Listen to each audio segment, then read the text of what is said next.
Fala, gente, bom dia, boa tarde, boa noite, professor Ronaldo. Vamos concluir hoje o período chamado de República da Espada. Na aula anterior já falamos do governo do Marechal Deodoro da Fonseca e hoje, para concluir esse período, falaremos do governo do Marechal Floriano Peixoto.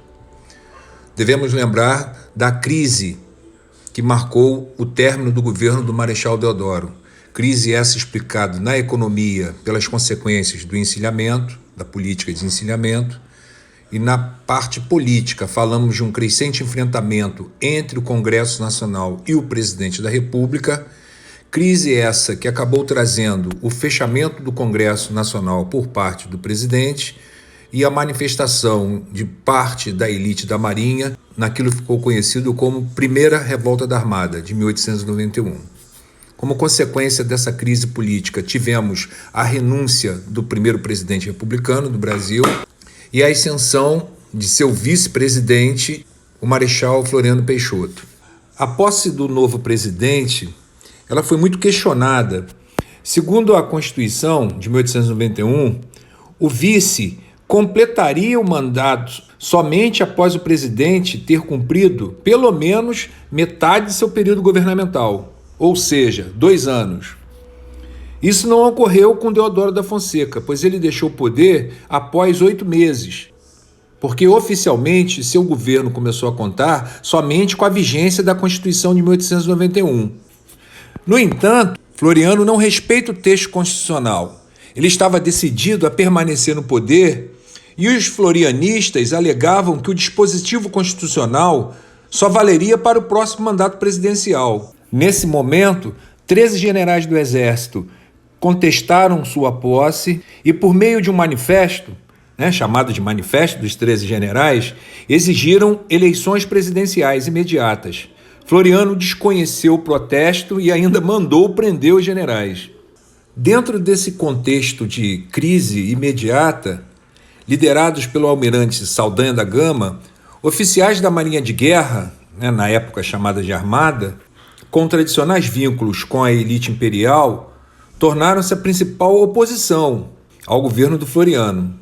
Em setembro de 1893, eles posicionam os navios de guerra na Baía de Guanabara, e apontam canhões para o Rio de Janeiro e Niterói e disparam tiros contra as 2 cidades, naquilo que ficou conhecido como Segunda Revolta da Armada.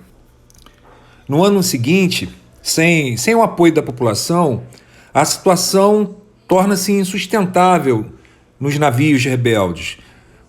Faltava munição, faltava alimentos e água. Então, parte dos revoltosos pede asilo político a Portugal, enquanto uma outra parte se desloca para o sul do país para se unir a uma rebelião que 1 ano antes eclodira no estado do Rio Grande do Sul, a chamada Revolução Federalista Gaúcha. Essa revolta ela é explicada por alguns fatores. Parte da elite gaúcha, liderada por Silveira Martins e Gumercindo Saraiva, eles questionavam algumas características do governador Júlio de Castilhos, que naquele momento comandava o estado do Rio Grande do Sul. Com o apoio de Floriano Peixoto, ele controlava o Partido Republicano Rio-Grandense, força política que tornou-se dominante no estado, e passou a governar de maneira autoritária, quase sempre empregando a violência e se beneficiando de eleições fraudulentas. Essa rebelião, inicialmente gaúcha, ela acaba se expandindo para os estados de Santa Catarina e Paraná. De uma maneira geral, podemos dizer que essa rebelião ela foi causada pelo fato dessa elite gaúcha não aceitar as intervenções do governo federal em assuntos locais, tanto políticos quanto econômicos. Ou seja, sendo aliado do presidente Floriano Peixoto, Júlio de Castilhos não necessariamente respeitava os interesses da elite local.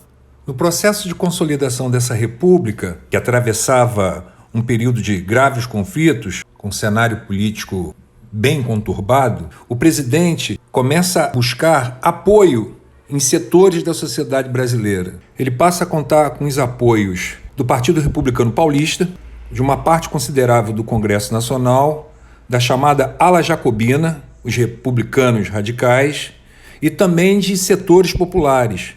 Parte desse apoio pode ser explicado pelas características da política econômica adotada no governo Floriano. Para buscar apoio da elite cafeicultora paulista, seu governo orientou-se no sentido de apoiar a lavoura, principalmente a cafeira, cuja situação era precária naquele momento devido à instabilidade nos mercados internacionais. Então, vencendo essas rebeliões e conseguindo conquistar apoios de diferentes setores da sociedade brasileira, o governo Floriano consegue consolidar a jovem República Brasileira. Em novembro de 1894, o Marechal Floriano passa a faixa presidencial ao paulista Prudente de Moraes, um republicano liberal, histórico, e a consolidação desse regime republicano ganha novos ares, pois pela primeira vez assumia o poder um civil ligado às elites agrárias, em especial a cafeeira. Encerrava-se o que muitos autores chamam de República da Espada e, ao mesmo tempo, se abre o caminho para a implantação daquilo que alguns chamam de República do Café com Leite, conhecida como República Oligárquica. Falou, moçada? Abraços para todos e nos veremos em breve.